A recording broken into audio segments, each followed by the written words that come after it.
En el nombre de Dios, hola. Antes de comenzar la cuarta lección, revisaremos juntos los temas discutidos en las lecciones anteriores.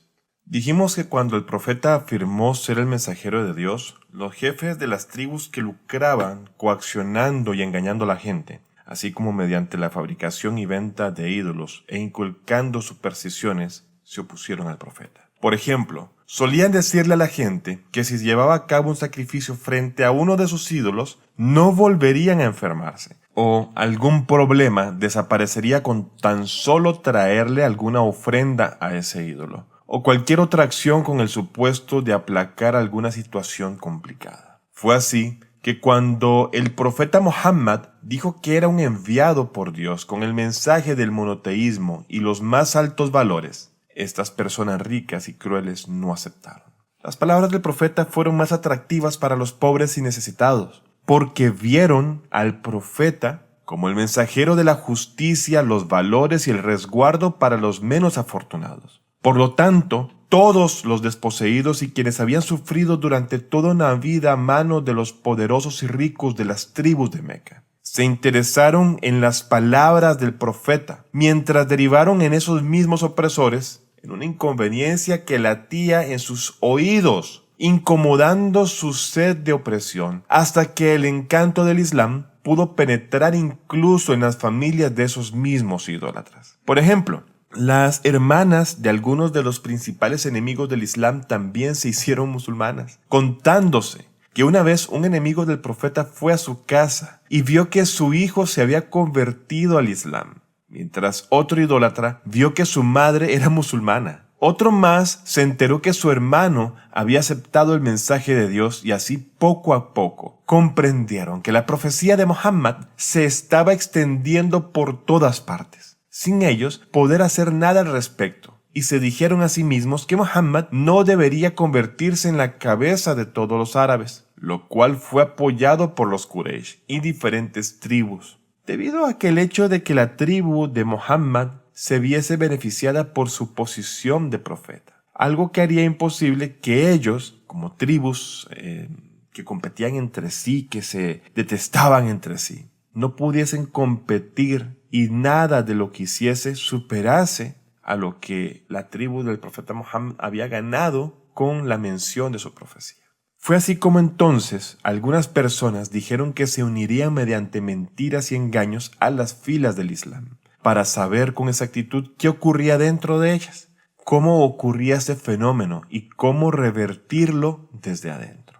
Esta gente tan solo mentían sobre el creer en el mensaje del Islam, para poder ganar influencia o ganar algún cargo en la nueva estructura en formación, así como espiar y finalmente saber sabotear al mensajero de Dios, y esta gente no tenían otro apelativo más que el de hipócritas. Como ya sabemos, había una cantidad muy reducida de musulmanes en la Meca, pero algunas personas entendieron que el proceso estaba en plena expansión y que dicho movimiento sería imparable y que con esa futura nueva estructura o imperio, ellos podrían verse beneficiados, ya que en la pequeña estructura tribal estaba en proceso de verse limitada y obsoleta, así que optaron por mentir para hacerse pasar por musulmanes y de alguna manera en el futuro hacerse de algún cargo político militar u obtener una garantía material. Por otro lado, a medida que aumentaba el número de musulmanes, quienes no habían visto en el ser hipócritas una opción para beneficio, sino que su odio era tal que repudiaban cualquier cosa que tuviese que ver con el Islam y el profeta Muhammad, se sumaban a la presión y a la tortura en contra de los adeptos del Islam, lo cual hizo que un número de musulmanes fuesen a Abisinia y los que se quedaron en Medina se sintieran solos y más debilitados que antes y en constante mayor presión. Uno de los musulmanes que tuvo que soportar muchas constantes torturas fue Ammar, quien desde un inicio predicaba el Islam así como las virtudes que vio en el profeta y en el Imam Ali. Esto donde fuese que estuviese, desde un inicio, desde el principio en el cual él se hizo musulmán, que por cierto es en los inicios del mensaje divino. Cuando Ammar estuvo en la Meca, él fue quien permitió que muchos asociaran naturalmente el nombre de Ali con el Islam. Los infieles enemigos del profeta y su mensaje divino intentaron prenderle fuego a Ammar varias veces. Cuando eso no era posible, tan solo le infligían graves quemaduras en sus manos y pies, hasta que se cuenta que una vez metieron su cara en un horno con el fin de que maldijera al profeta. Pero un grupo de musulmanes logró salvarle. Ammar, aunque no era mucho mayor que el Imam Ali, era como un amable sirviente, seguidor y amoroso alumno de Ali. Debido a su amor por Dios, el profeta, la verdad, la justicia y los más altos valores que vio en el hijo de Abu Talib. Se cuenta que también un hermano y los padres de Ammar fueron martirizados por su creencia. Y esto porque finalmente al momento de ser perseguidos y etiquetados como musulmanes, también eran etiquetados como enemigos de los idólatras de Meca. Así que perdían la protección total de cualquier tribu que se opusiese al Islam, especialmente aquellos que no habían pertenecido a un clan de relevancia, que les permitiera tener una garantía de recibir una ligera cooperación en tanto disminuyese el castigo infligido. Y es que Ammar no era parte de una tribu importante. Por eso siempre lo torturaron y le llegaron a martirizar a sus padres de manera muy dolorosa. Luego, cuando los idólatras lograron diezmar el número de musulmanes, les cercaron en una especie de campo de concentración en el valle de Abu Talib, dejándoles incomunicados y sin poder acceder a ninguna reserva de alimento. Abu Talib, quien había logrado un breve acuerdo entre los líderes tribales, esto con el objetivo de ayudar en secreto a los musulmanes, le permitió a Ali, con la ayuda de su honorable padre Abu Talib, ir en búsqueda de alimento por la noche, y a pesar de todo, al final resultó también ser muy escasa para poder saciar a todos los que estaban en aislamiento dentro del valle de Abu Talib. Esto llevó a que niños y niñas que estaban en reclusión lloraran abatidos por la desesperante hambruna, llegando a quedar evidencia en algunos libros históricos que no hubo más remedio en los momentos más críticos y tristes de esa época que ingerir piedrecitas para poder crear la ilusión de llenura entre la gente que sufría esta calamidad, soportando por años cantidades mínimas de comida que eran repartidas entre todos los que vivían en ese valle. Como discutimos en otras lecciones, antes del anuncio de la profecía, conocimos que una de las costumbres entre los árabes idólatras era el robarse entre sí, por lo que la gente buscaba a alguien de confianza para poder depositar lo más valioso que tenían. Y en este caso, a Muhammad se le conocía desde antes de su profecía como aquel digno de confianza, razón por la que si alguien tenía algo de valor, fuese dinero, bienes, joyas, ganado o lo que fuese de alto valor, económico o material, y querían estos emprender un viaje, se lo dejaban a él, al profeta Muhammad, porque sabían con garantía plena que a su regreso, aquello que le había sido confiado a Muhammad regresaría a ellos en calidad y cantidad idéntica a como se la encomendaron. Por eso, a pesar de que cuando Muhammad dijo que él era el profeta y los paganos no lo aceptaron como tal, aún así confiaban en él, razón por la que quedaba demostrado de que no podían aceptar que el profeta fuese verdaderamente un enviado de Dios por las razones que ya discutimos, de que como tribus perderían total capacidad para competir con esto tan importante, pero sí le tenían total confianza y que él era un hombre veraz en todo, terminando entonces su incredulidad siendo algo totalmente contradictorio, pues que el profeta y sus virtudes eran bien conocidos por todos en esa época. Bien, continuando con el tema, el asedio de los musulmanes en el valle de Abu Talib duró 3 años, previo a un plan que plasmaron en un documento tipo contrato y que fue firmado por todos los líderes de tribus para llevar al clan de Bani Hashim, al profeta, su familia y a todos los musulmanes a ese sitio con tal de ejercer la más feroz presión en sus vidas y así dejasen el Islam. El asedio terminó gracias a un hecho sorprendente, en el que Dios Todopoderoso informó al profeta que la termita, sí, ese animalito, ese insecto llamado termita, había arruinado ese contrato malévolo y que había sido guardado en un sitio del cual solamente él sabía. por lo que a modo de demostrar su veracidad en torno a su relación divina con Dios y la profecía, les pidió a esos tiranos que les perseguía y sitiaban que buscaran en el lugar que él les informara y que si el documento estaba comido por la termita, entonces él estaba en lo correcto. Cuando los idólatras comprobaron todo y se dieron cuenta de que se había dado un milagro, fue así como los musulmanes pudieron salir de ese lugar hacia la libertad y lejos de tantos años de asedio. Pero habría de llegar otra serie de calamidades dolorosas para el profeta, puesto que Abu Talib, su tío y protector, así como su amada esposa Jadilla, fallecieron, y fue cuando el profeta se sintió muy solo y decidió viajar a una o dos ciudades en donde fueron muy groseros con él, recibiendo así toda clase de vejaciones, insultos y maltratos físicos.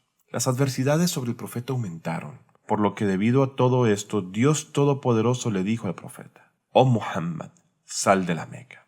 Antes de eso, la gente de Medina, que constantemente peleaban entre sí, entendieron que alguien había dicho que era un profeta de Dios, por lo cual fueron a ver ese personaje, evidenciando sus cualidades, y hasta que incluso las personas que no creían en él como profeta, sí tenían una confianza especial, por lo cual sus virtudes eran muy elevadas. No era mentiroso ni ladrón, era una persona pacífica y bondadosa, a lo cual de inmediato le aceptaron y le pidieron que fuese a Medina a intentar solucionar todos sus asuntos y salvarles. El nombre de esa ciudad era Yathrib, que en realidad era una especie de villa, la cual luego, con la llegada de los musulmanes, se volvió más poblada y fue considerada como una ciudad. No fue sino hasta el auge del Islam y hasta que el profeta emigrara allí, que el nombre de esa ciudad se convirtió en Madinatul Nabi, que significa la ciudad del profeta.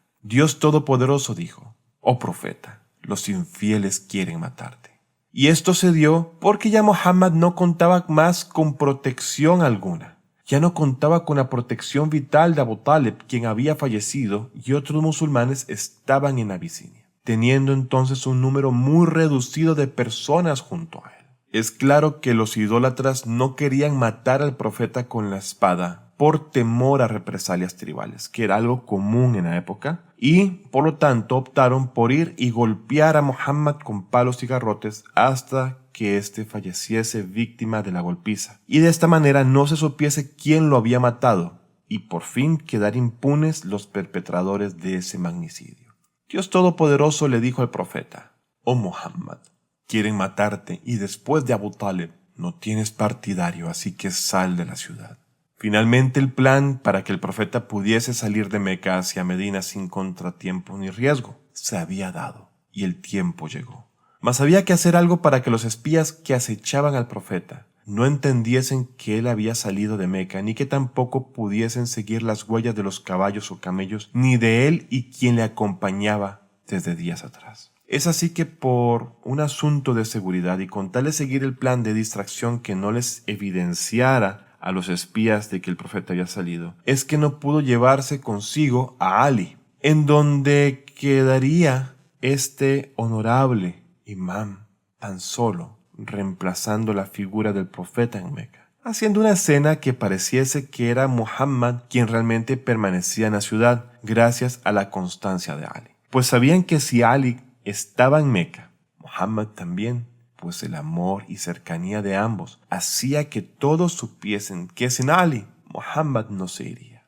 Fue así como Ali se puso la ropa del profeta y la veló, y se movió por la ciudad con el camello del profeta. Y los espías también pensaron que el profeta todavía se encontraba ahí.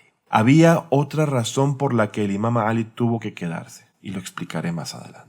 Como bien sabemos, el profeta salió en secreto de la Meca por la noche y fue a una cueva cerca de la ciudad y se quedó ahí, esperando a distraer a quienes les perseguían, los cuales estaban pisándole los talones, puesto que si seguían moviéndose por el desierto en dirección a Medina, hubiese sido muy predecible el destino y los hubiesen interceptado en otro punto del camino. Es así como entraron a una cueva. Descansó tanto el profeta como su temeroso acompañante, y quienes les perseguían llegaron hasta la entrada de la cueva, pero por gracia y orden de Dios, una araña había fabricado una gran red, y una paloma había puesto huevos en ella, por lo que, ante esta imagen, Naturalmente no había habido perturbación alguna ni posibilidad de que entrase nadie por ahí, por lo que entonces tan solo siguieron de lejos los enemigos y regresaron a Meca sin el resultado esperado. Siguieron buscando, pero finalmente se confundieron, y cuando de repente alguien dijo que probablemente el profeta estaba durmiendo en su cama, así es que, al menos como se cuenta, unos 40 hombres fueron y asaltaron su casa y pensaron que lo estaban vapuleando para matarlo. Pero, ¿quién durmió en lugar del profeta? Sí, has pensado bien. El Imam Ali. Con certeza se sabe que 40 personas, como acabo de decirlo, atacaron con palos a quien creían que era el profeta Muhammad, sin cerciorarse de quién estaba ahí durmiendo. Pero está escrito que el Imam Ali, quien estaba ahí, había dispuesto tomar la posición del profeta para protegerle. Y éste, recibiendo tal golpiza, se retorcía de dolor, pero no dijo ni un solo ay, porque si hubiesen escuchado la voz del Imam Ali, habrían entendido que no era el profeta. Soportando entonces a Ali ibn Abi Talib tal golpiza en búsqueda de tener más oportunidades y ganar tiempo para que el profeta pudiese salir de la cueva. También me gustaría decir esto, y es que el Imam Ali iba y se mostraba en la ciudad durante el día y en algunas ocasiones, si tenía la oportunidad y había la seguridad, llevaba comida a esta cueva desde un camino, de alguna manera y con gran dificultad. Finalmente, estas 40 personas golpearon tanto al Imam Ali que se cansaron, mientras Ali solo sostenía su cabeza con sus manos benditas, hasta que se agotaron y quitaron la tela para ver si el profeta todavía estaba vivo o no. Y menuda sorpresa se llevaron cuando vieron que quien estaba en vez del profeta Muhammad era el Imam Ali. Y viene una pregunta: ¿por qué el Imam Ali no se defendió allí? La respuesta es simple. Porque si se hubiese defendido, los atacantes y sus jefes habrían dado una excusa para matar a la familia del profeta. Viene otra pregunta más. ¿Cuál fue la segunda razón por la que el imam debió quedarse en Meca? Como bien dijimos, aunque los idólatras no aceptaban el mensaje del profeta, aún sí confiaban plenamente en él. Por lo tanto, el profeta le dijo al Imam Ali: «Oh Ali, tengo en mi haber depósitos de personas que tengo que devolver plenamente, uno por uno, a sus legítimos dueños. Y no puedo confiar en nadie más que en ti, para que se cumpla así mi palabra y el derecho de ellos». Fue cuando se cuenta que el Imam Ali fue al costado de la cava o al techo de ella y pregonó: «Cualquiera que haya dejado un depósito con el profeta debe venir y tomarlo». Se dice que el Imam Ali anunció varias veces esto. La gente dijo que no quedaba nada, ya que todo lo dejado en confianza había sido traído y devuelto a sus dueños. Cuando el Imam Ali vio que ya no había nada, fue entonces cuando comenzó su camino con algunas mujeres hacia Medina. Esas honorables eran Fátima Zahra, hija del profeta, Fátima bint Asad, madre del Imam Ali, y otras mujeres más. La paz de Dios sea con todas ellas. El que conocía el camino montó un camello y las mujeres también montaron otros camellos. Se conoce que el Imam Ali, en primer lugar, para proteger a la hija del profeta de cualquier mirada y cansancio, y en segundo lugar, porque no tenían más dinero, se movió a pie junto a estos camellos. También había una persona llamada Abu Waqid, que conocía el camino, y el cual tenía miedo de que no le siguiesen, los atraparan y los mataran. Por lo tanto, quería Abu Waqid ir rápido, y el Imam Ali le dijo: «Muévete lentamente, los pasajeros son mujeres». Era como si el Imam Ali no tuviese miedo, a pesar de que se llevaron a varias mujeres con ellos, y a pesar de que los crueles árabes robaban a modo de venganza a las mujeres, a los niños, lo cual se decía era la mejor forma de infligir dolor al profeta. Habían ideado un plan para secuestrar a Fátima Zahra,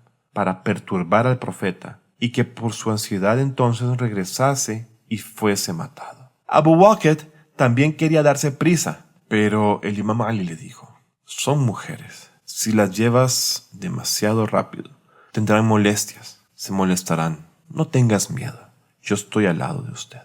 Se dice entonces que el Imam Ali viajó así a pie por casi 500 kilómetros. Y su madre, la honorable Fátima bint Asad, iba a camello, pero por respeto al profeta, no traía zapatos. Entonces, respecto al profeta, dijo: «Queremos emigrar por causa del profeta».